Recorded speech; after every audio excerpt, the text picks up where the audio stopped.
Welcome to Potter Revisited, episode 20. I'm Tori. And I'm Shay. Today we are discussing chapter 2 of Chamber of Secrets, Dobby's Warning. Or, as we like to call it, Dobby will eat your skin off. We're finally introduced to House Elves in this chapter, which play a huge role in the Harry Potter series. So we have Dobby, who plays a big part in the series and later books, and we also meet Winky and Kreacher later on, who also play big parts in the series. And it also leads to a big development in Hermione's character with House Elves, and also, I'm not going to say it's the reason Ron and Hermione kiss in the last book, but it plays a part. What I love about this chapter is it's sort of, since Harry started to establish himself in the wizarding world and sort of develop his second life, this is sort of the first time that his muggle life is invaded by his magical life. Like, he didn't ask for this. It's unexpected. And out of nowhere is this magical creature he's never met before. It's a new character. It's so much to just have intruding upon this life where everything is so specific and everything you do is so controlled. To suddenly have something you have no control over, that's rough. Yeah, especially at the Dursleys. I mean, Harry has no control over anything, but to have no control over Dobby when there's so much expected of him in this situation is so stressful. So Dobby is in Harry's room. Well, he doesn't know it's Dobby yet. So he just walks into his room and he's basically jump scared by this weird creature that's just in his room.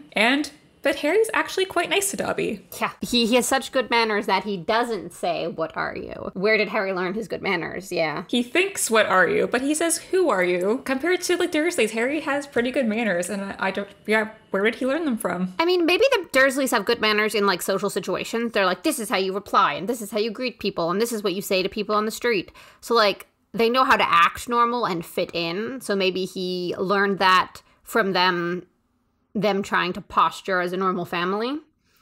They're not actually nice, but they know how to maintain propriety. And so Dobby, it turns out, has come here to warn Harry not to go back to Hogwarts because something bad's going to happen, but he can't tell him what. And Harry's nervous at first that it's Voldemort, and Dobby's like, no. And then Harry's like, oh, he doesn't have a brother, does he? He doesn't have a brother, but according to the cursed play that we don't talk about, he has a daughter. You mean the thing that shall not be named? The daughter that apparently Voldemort has, because that's totally a thing that's completely canon and normal. Oh, do not speak of it in front of me. One of the things Dobby says is that Voldemort has powers Dumbledore doesn't, powers a decent wizard shouldn't. And I wonder if Dobby's talking about Horcruxes? Like, to me that makes sense, but also there's no way anybody knows about them yet, really. But it kind of sounds like that's what he's talking about, because, like, what are Voldemort's other powers? Well, maybe if he's seen the diary, it could just be alluding to dark magic, because they do allude to a few times in this book that, like, just because Dumbledore doesn't use dark magic doesn't mean he can't, because I think they talk about that with the Chamber of Secrets. And everyone talks about, like, how, like, Dumbledore's a good wizard, so he wouldn't use any bad magic. But if it's talking in reference to the Horcruxes, maybe Dobby's able to sense what the diary is if he's seen it, compared to Lucius, because he has different magic and he has different abilities. So we don't know what the House Elves' abilities are, so maybe he's able to sense, like, not it's a Horcrux, but maybe it's something. Because Lucius doesn't know what it is. He just thinks it's a diary that's from like the Chamber of Secrets. He doesn't know what it is. But it's something. Dobby's on to something. One thing I notice is that Dobby's talking about like just how great Harry is and like how in awe of him he is, and Harry just like cannot take compliments. But like Dobby says something about how great of a wizard Harry is. And Harry's like, oh no, like, I'm not as good as my friend Hermione. Or he's like, oh, I'm so sorry I said that. My friend Ron hates that. And he's just like talking about his friends. He can't talk about himself, which is so, I don't know, so cute. Because Harry's just like such a big deal. But honestly, he hates talking about himself. He's just so insecure. I think that's a lot about his upbringing. He hasn't had anything to be proud of, so he doesn't know how to be engaged with compliments. Like, he's just not used to it. He doesn't know how to say, well, thank you. I'm glad you think I'm polite. I do my best. You know, he just has things to be proud of. He's just started being in a world where he is skilled and does have so much talent and has done so much that he's just not used to it. You know, he's so used to being Harry under the stairs, he forgets that he's Harry who's beaten Lord Voldemort twice now. What a guy. So Dobby, it turns out, has been stopping Harry's letters from arriving because he somehow thought that if Harry hadn't heard from his friends, he just like wouldn't show up to school. I mean, it's Dobby. But he has this whole stack of letters from Ron, Hermione, Hagrid, etc. And I'm like, wouldn't that this been like a big flag? Like we talked about this last episode, but like Harry wasn't responding to letters all summer, and Dobby has this whole stack of just like everyone trying to get in contact with him. And wouldn't this be a red flag to like anyone that Harry's not responding to this many letters? Like obviously we know Ron and Hermione are very concerned and they kind of take it into their own hands, but like I said, like any adult would be like, oh wow, that's kind of weird, probably should check in on him. Yep, I think the gross negligence of adults continues to shine through. But I also think that we don't take enough consideration into the fact that, I don't know about the UK, but in Canada, interfering with someone's mail is a federal offense. So Dobby could do some time. Dobby and Azkaban. Do they send House Elves to Azkaban? I don't know. Or is that just like a wizard prison? Do they have a separate prison? It feels like since House Elves are not granted equal rights to wizards, I don't think they would be punished in the same way as wizards. Like I think they'd let their the family that has that house elf determine how to punish them or some such ridiculous thing. Probably had to talk about the slavery issue a bit later, because it's just like a whole other side to the House Elves. Yeah, super awful. And yeah, but moving on, basically Dumbledore says that he will give Harry the letters if he swears he won't go back to Hogwarts, and Harry just can't lie, apparently, like any normal 12-year-old. Any Slytherin would just lie and be like, yeah, okay, I won't go back to Hogwarts this year. That's all right. There's so much I could learn at Muggle school. Can I read the letters, though, so I have something to remember my friends by who I will never see again? Like, lie. Be clever. Be cunning. I just feel like it's so weird, because like any kid would just lie because it's something he wants, and it's just like such a low, like he doesn't know Dobby, he doesn't owe him anything. Like it's not his parents or like someone that he wouldn't want to let down. It's just this person he doesn't really know. So like why does lying to him like matter so much to Harry? I just kind of really speaks to Harry's character, especially at this point in the book, that he just won't lie to this random creature that tells him not to go to school. I just don't think lying is one of the earlier ideas that would come to Harry's mind, just because the person he is. Like, if Dobby, like, went away and said, I'll come back tomorrow and we'll try this again, Harry might have pondered it and been like, oh, I'll just lie. But I think in the heat of the moment, just telling a blatant lie is not going to be Harry's first choice in most situations. Mm-hmm. You said it's very Gryffindor of Harry. Yeah, he's just like, no. Also, I don't think Harry kind of knew what Dobby was capable of, because he didn't know Dobby was gonna like leave and like make his life terrible. Yeah, he had no idea. Yeah, he didn't know how bad Dobby was gonna go. So, but yeah, as a true Gryffindor, Harry chases Dobby through the house to get those letters back. Like an idiot. Dobby breaks Aunt Petunia's pudding that she's made and disappears. I was wondering, I didn't actually pick up the Britishism of pudding, so reading this, I always thought it was like an actual pudding. Yeah. Like a dessert pudding. But then seeing the movie and stuff, it's like a cake. So in the Britishism, it's like pudding is just basically like dessert. Yeah, like a chocolate pudding. And that makes so much more sense when you think of like Christmas puddings and stuff. I always just think of actual pudding, because I like pudding. Yeah. But no, it's just such a fancy dessert Aunt Petunia was painstakingly making, and it's all over the floor. So at this point, Harry is covered in pudding, kitchen's a mess, and Harry gets sent an owl from the Ministry. It's just like they're worried about him doing magic in front of Muggles. Yep. But the fact is, they sent this letter in front of Muggles. Classic. Yeah, and it's also the fact that, like, he lives with Muggles, so obviously those are his relatives, so they know he uses magic, so do they know that there are other Muggles there that weren't privy to Harry being a wizard, and that's why they sent it? But also, like, why would they send it by, like, a magic letter? Because that's just more magic. Let us magically tell you why you shouldn't do magic in front of the Muggles. In front of the Muggles. Yeah, the Ministry is not run by the smartest. Clearly not the most well thought out of schemes on the part of the Ministry. Yeah, that's just the one thing that makes sense. It's like, by the way, you remember you can't use magic in front of Muggles. Meanwhile, there's like this magic letter like flying through the house of an owl. Yeah.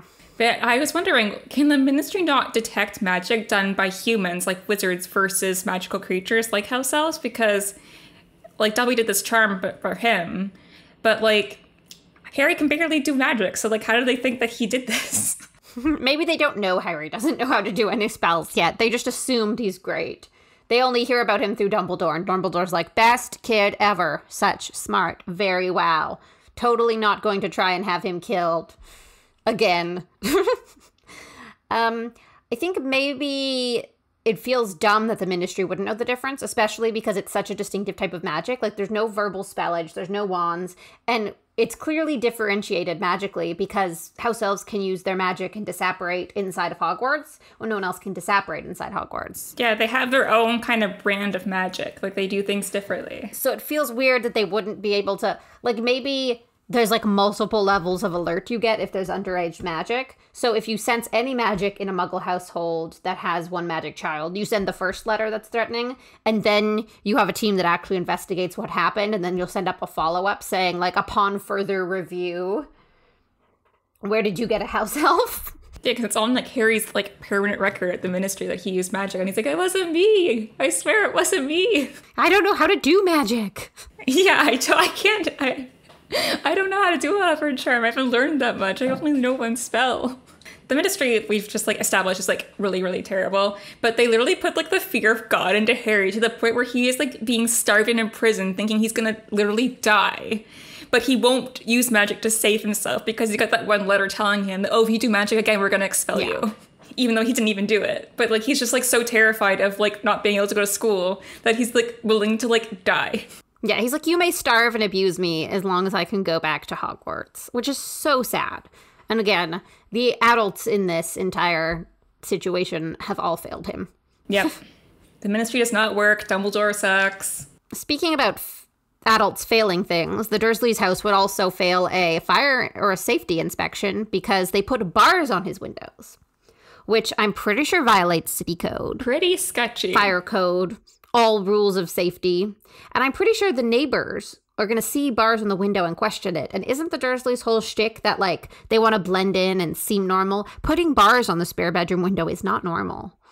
Or safe, again. Yeah, that was my point. Like, I feel like a man comes to install bars on someone's window. Like, isn't that kind of a red flag? Like, what did they say? So that'd be, like, because, like, if you're putting it, they could obviously, like, see in the window and see that it's someone's bedroom. So what were they saying? That, oh, this kid that lives in here is a danger to himself, or he climbs out the window. He sleepwalks. So, I mean, if it were a ground floor window, I could say, oh, there's been break-ins in the neighborhood, and this is where the room we keep our valuables in, or something. But it's second story, so I think their best excuse would be like, we have a teenager who's prone to sneaking out at night to, like, smoke cigarettes in the park with his friends, and we want to put a stop to it. Kids these days. Yeah, it's just very sketchy. I mean, I'm not gonna lie, I've seen some, like, Toronto apartments that have bars on the windows. I definitely went to go see some of those apartments when I was a broke person moving to the city. Mm-hmm. Yeah, pretty sketchy, but they were all on, like, basement or, like, bottom floor. So it obviously was probably to protect, like, theft, but it's still very creepy. I did not live in one of those apartments. Little Windring definitely doesn't feel like a neighborhood that has a serious crime problem. They probably have their own, like crime neighborhood watch thing. Oh my god. They're all snoops, for sure. They're all watching each other all the time, waiting to report them for, like, basic violations of city code. Like, his mailbox is actually 3 inches too close to the sidewalk, and it needs to be sorted out. I think maybe regarding bars on the windows, maybe Vernon put them up himself. Like, he owns a drill company. He's probably got some drills at home. Well, the book says that he got someone to install them, but I think in the movie he installs them himself, which kind of makes a bit more sense, because I just feel like the Dursleys are so concerned about what people think. And so if he's doing it, Vernon can say whatever. But I just feel like if there's some guy installing it, like, he's going to have questions. And, like, he's going to go home and tell his family, like, I installed bars on a bedroom window of some kid for this crazy family. Weird. Like, I feel like that's against code. Like, I feel like no licensed person of any kind is going to put bars on that bedroom window. Maybe it was like a under the counter kind of deal. Yeah, like it was maybe just some guy that needed work. I hate Uncle Vernon's just, like, paying him cash under the table, being like, if you install these bars, I'll pay you extra. The only way they could do it in a subtle way was if they installed the bars on the inside of the window and then, like, tinted Harry's window so no one could see inside. Yeah, but they're definitely outside because Ron pulls them off next chapter. Oh, absolutely. But to me, like, that's the only logical way that they could get away with it without it being super questioned by everyone in the neighborhood. Yeah, it's very, Very sketchy. And I don't know what the neighbors must be thinking. Nothing good. Yeah, so the rest of this chapter, Harry's just, like, basically starving. He's, like, not being fed. They have a cat flat on his door, so Aunt Petunia gives some, like, cold soup. And he's, like, sharing it with Hedwig, which is really sweet. But it's, like, cold soup. They're not feeding him a lot. They only let him out to pee, like, a few times a day. And Harry's just talking a lot about, like, he's going to die if he's stuck here any longer. And he's just basically talking about how he's gonna die for a lot of the end of the chapter, and Harry's 12. Like, he shouldn't be thinking things like this. Yeah, it's a little bit extreme. A little bit. I think it's just another example of the adults sucking, all of them. And I just think that maybe Harry should have separated with Dobby. Take me with you. Or, like, risked Azkaban. Like, well, that's the thing. Like, Harry probably would have helped himself because he does know that he's allowed to use magic in, like, dire situations. But because he got in trouble for magic that wasn't like him, he's too scared to try it again because his whole thing is that he wants to go to Hogwarts and he doesn't want to risk anything to not go to Hogwarts. But the thing is, like, obviously, if he had magicked himself out or sent Hedwig to send a letter, like, he thought about, like, magicking Hedwig out and sending, like, Ron or someone a letter to help, but then he was too worried about getting expelled. So the thing is, like, just, like, they put the fear of God into him, and it just made his life worse. Like, the Ministry of Magic enabled the continued abuse and took away any idea of a safety net Harry might have had. And it sucks. So we get to the end of the chapter, and, of course, no adults come to save him, but Ron comes to save Harry. Yeah, I love that Harry looks out the window, and there's good old Brown Weasley. Yeah. There to save the day. When all the adults fail him, he always has Ron Weasley coming to save the day. As he should. So moving on, we just have some more in-depth Dobby thoughts as our main House Elf character.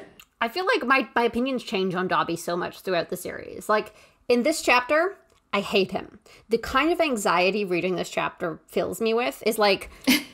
It's like something important is going on downstairs. The only thing they ask of you is to be quiet. You just have to be quiet and you've done your part, and it prevents any awkwardness, anything. And he can't. And no matter how hard he tries to tell Dobby just to be quiet, Dobby won't do it. And, like, it gives me so much anxiety. Like, I can feel my muscles tensing up as it happens. Like, it stresses me out so much. And then obviously I soften to Dobby as he progresses as a character. But in this moment, I'm like, I can't handle it. You're not quite know what to think of Dobby just because he makes things so awful. Like, you do come around to really like him at the end of the book, and obviously he has great moments in the next few books in the series. But just this early introduction, you're just like, what is this thing? Like, what is he doing? Why is he, like, ruining Harry's life? Yeah, he always has the best intentions, but he goes about everything in the worst way. So my whole point was, why did Dobby come to warn Harry in the first place? So obviously he heard about this plot overhearing the Malfoys, because Lucius Malfoy is the orchestrator of all of this. But why was he so compelled to warn Harry in the first place? Like, how does it affect him? Well, I think it doesn't particularly affect the life of Dobby, but I think maybe a little bit of it is Dobby's resentment towards the Malfoys, which he can't really be conscious of because of, like, the burden of House Elves. So there's a part of him that, like, doesn't want the Malfoys to succeed in anything because he knows that what they're doing is wrong. And then there's the part of him that has heard wonderful things about Harry Potter being kind and caring and standing up for others. That's like, no, I know this family is evil and I know the person they're trying to hurt is good. And, like, what if I can do something about it? Like, it's an incredibly oppressive life to be a house elf. You have no control. You have no freedom. And I think maybe hearing that there's someone out there who treats house elves would treat house elves with respect, and then finding out that his humans are the ones that are acting against him has got to, like, have been the breaking point, maybe. He was like, how dare they? Yeah, Dobby is just a very self-aware house elf. Like, when we meet, like, compared to a Winky or Kreacher, like, he's just very aware of, like, his life, and, like, he kind of almost, like, he wants to rebel against it, but he can't do it on his own, compared to Winky, who is a very subservient house elf and just, like, has, like, her expectations what her life's gonna be, and she's fine with that. Yeah. And then for Kreacher, who also was like Winky, but he kind of has his opinions on, like, who his master is, like, versus how he felt about Regulus and how he felt about Sirius. So Dobby mentions that a house elf is tied to a wizard family, and basically they just serve that family until they die, and like I guess their spawn or their children or whatever. I don't know how house elves breed, because I know because Kreacher said that his family served the House of Black for years, so Dobby just says that he will serve the Malfoy family forever. But I was just wondering, how do house elves become tied to a house? Like, because it must go back like generations. I mean, they were probably like caught and enslaved by wizards. Like wizards realized that house elves could do certain magics that they couldn't, and wizards got lazy of having to bother to wave their wand and do some of their own like household magic. And they probably just literally found house elves wherever they were out living their happy lives and subjugated them. And then after years of having one house elf and then having that house elf's kids, raising them as well to just be a subject and work for them, it started to become the only lives they knew. Like they were manipulated and raised for this purpose. And at some point they probably even lost the living memory of the time before they were subjugated by the wizards. Which is sad, because I think of them having like happy lives like hobbits in Lord of the Rings or something. They live in happy, warm homes, and they have families, and they have interests, and they have passions, and then some person decided that they could use them as a tool, and then that entire lifestyle changed for them, and they've been miserable ever since. And there's definitely a lot of real world instances that kind of like reflect that, and it's just like a sad life, especially since like we'll get into this later, like how Ron and when Hermione just says like house elves are mistreated, like why is this a thing? And then Ron and everyone who's like been used to this wizarding society are just like, oh, that's just the way it is. You're like, why? If you just, because looking at it from like a stranger coming into a new world, and like us, we're just like this, like why is Dobby treated so badly? Like this makes no sense. But to people like Ron or Malfoy, that's just the way things have always been. They don't know any different. And it's interesting how ingrained it is into wizard society that even someone like Ron, who's very empathetic and a good guy through and through, doesn't realize how wrong it is. Like, it really says something about what a part of the culture it has become to just have house elves. So you had a point about how Harry just immediately wants to help Dobby. I mean, yeah, that's Harry Potter for you. He's like, do you have a problem? How can I fix it? Do you need help? Harry Potter, Gryffindor, will save you. Like, he definitely has, even though it's not his job to save Dobby, you know what I mean? Dobby has not, at this point, helped him or befriended him, has done nothing but hindered him at this point.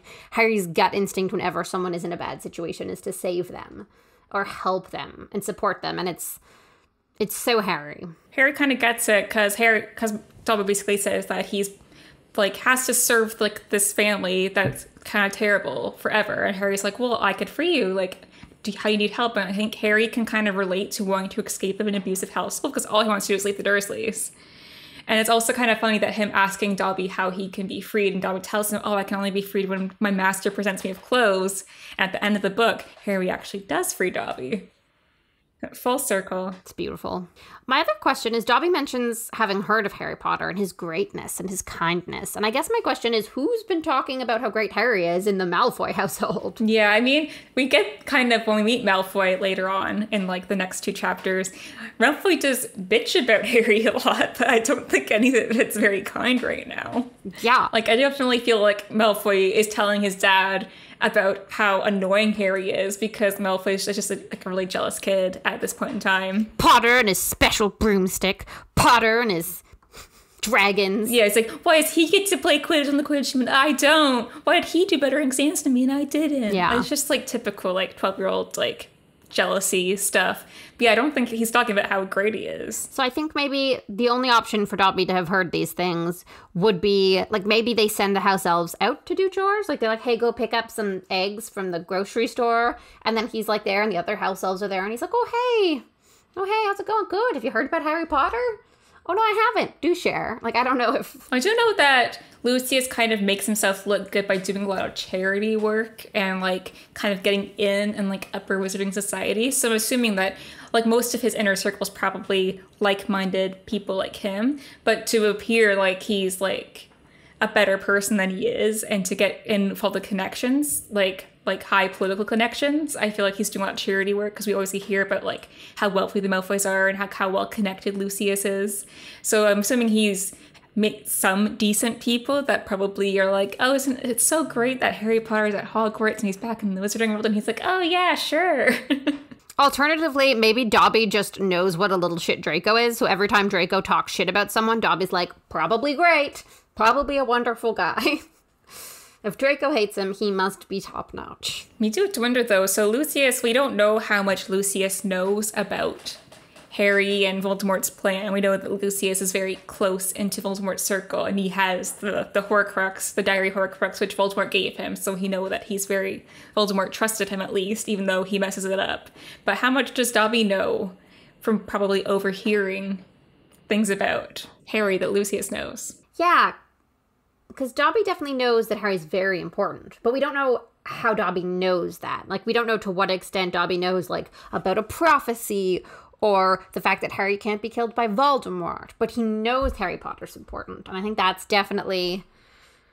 It would be interesting to see all of the things House Elves know, sort of before the wizards know them, just because asshole wizards don't acknowledge them as being people, so they probably say a lot of secret stuff in front of the House Elves. Well, that's probably how Dobby knows a lot of stuff, because we do know that, like, even Voldemort didn't really consider House Elves as, like, valuable or, like, aware, because that's how Kreacher was able to get away. Voldemort didn't plan for Kreacher to survive, but because he didn't consider Kreacher's magic or his just, like, him being a living thing that, like... Constantly underestimating things that Voldemort sees to be as less than him is probably one of the key elements of his downfall. But basically, when Dobby is explaining this plot to Harry, Harry's immediate... Trying to explain it in a roundabout way that helps no one. Yeah, trying to explain it. Yeah, but Harry basically is, like, very intuitive, and he's like, oh, this must be a Voldemort thing, because that's just what everything's been in the past so far. But I was like, oh, no, it's not he who must not be named. And I'm like... And, like, obviously this is a hint that Dobby tried to give Harry, but it was a really shitty hint. And I'm like, couldn't he have given him a better hint? There's definitely... Because Harry didn't know that Voldemort had a different name. So he's like, oh, it's not that person. And at the end of the book, he's like, oh, yeah, that was a hint. And Harry's just like, what the fuck, Dobby? Not helpful. Like, obviously, couldn't have given him a better hint, probably because the plot, and then we wouldn't have a book, but still. He could have acted it out. He could have been, like, charadesing it up. Like, okay. 2 words, sounds like... Dobby also talks a lot about Dumbledore. So I wonder how much, like, Dobby knows about Dumbledore, because he seems to have a really high opinion of Dumbledore, but I'm finding that odd because Lucius Malfoy hates Dumbledore, and probably he tells Draco that Dumbledore is the worst thing that ever happened to Hogwarts, and obviously Draco doesn't have a lot of respect for Dumbledore, so it's just, like, very interesting that he is aware that Dumbledore is good because he treats House Elves really good, but it's a very different opinion from what the Malfoys have. Yeah. I definitely think that in regards to, like, what House Elves know, that either Dobby in particular just interprets the opposite of everything the Malfoys like to be good. So they're like, oh, they hate Dumbledore? He must be great. Or that House Elves, there's some part of the House Elf job where a bunch of different House Elves get together, whether it be, like, out on certain errands or something, or they write each other letters, I don't know. And they all talk shit about the wizards and gossip about them. Like, I hear this Dumbledore guy's pretty great, you know. Frank works at Hogwarts, and Frank says he's a swell guy. A little, like, House Elf coffee group. Yeah, exactly. They have a book club, you know? When the wizards go on vacation, the House Elves have book club. I wonder if he's, like, reading the Daily Prophet or something, and he just sees things about Dumbledore and stuff. And it's probably, like, word of mouth, too, because I do assume that, like, House Elves are running errands for their masters to get, like, cloaks tailored or to pick up stuff that they don't want to do, and they run into other House Elves. They all chat at the dry cleaners when they're picking up. We've got 3 suits for Malfoy? Who's picking up for Malfoy? Yeah, so you talked about your first impression of Dobby was that he just gave you anxiety and you did not like him. Oh yeah, he just stressed me out. He shows no sympathy for Harry, who's just trying to explain to him, like, not going to Hogwarts isn't an option for me. Like, I need this. And if Dobby had, like, met him a little bit halfway and been like, listen, I know it's hard, but, like, he just didn't empathize with Harry at all, and it would have just made me in Harry's situation so angry. I would have been like, who are you to tell me what I can and cannot do? How dare you? You don't know what my life is like? I think Dobby just has a really shitty life that he's like staying here, like in your own room where you're being fed and whatever. Like, it's fine and you won't die. His just like whole thing's just like keeping Harry alive, but the more he tries to keep Harry alive, the more times Harry almost dies. Yeah. Speaking of Dobby, my brother had told my cousin at the time, who was probably 4, that if he didn't go to bed on time or basically do anything we told him to do when we were looking after him, that Dobby would come in and eat his skin off. Yeah, I'm pretty sure it's a reference from Potter Puppet Pals, since we watched a lot of that growing up and also showed them all to my cousin, which I probably shouldn't have because some of them weren't appropriate for kids. But anyway, that's one way to give a kid nightmares, but Dobby. Dobby's gonna come and eat your skin off. Can that be the chapter title? Dobby will eat your skin off? I guess it's the episode title now. Do we have any closing remarks? Can you think of anything? Not really. I think these two opening chapters are just kind of like reintroducing us to the characters and kind of like how awful the Dursleys are. They only really make me think for just how negligent all the adults are in Harry's life, as I talked about multiple times. But nothing, this is just kind of setting up for the story, but the real like juicy chapter bits are coming up. Like, I feel like we haven't had too much to talk about besides the characters and the negligence of the Dursleys, etc. But now that Ron's going to be in the next chapter, I'm more excited into the next 2 chapters because we're going back into the Wizarding World. We get to see, we get to the Burrow for the first time. We get to meet all the Weasleys again, and that's where it gets exciting because I feel like sometimes it can be I kind of drag through these Dursley bits when I reread because I want to get back to the magic. So I'm just really excited to get back to Ron and see Hermione and Mrs. Weasley and all like the twins and everyone. Yeah, I love the twins. I'm just excited for some quality joyriding with the twins. Well, that's everything for now. Thank you so much for listening to this episode of Potter Revisited. We will be back next time to discuss Chapter 3 of Chamber Secrets, The Burrow. Woot woot. If you haven't already, consider subscribing to the podcast so you get updates on when we post. And you can also follow us across social media at Potter Revisited, and you can email us anything you would like us to discuss on the podcast or thoughts about future chapters to potterrevisitedpodcast@gmail.com. See you next time. Bye!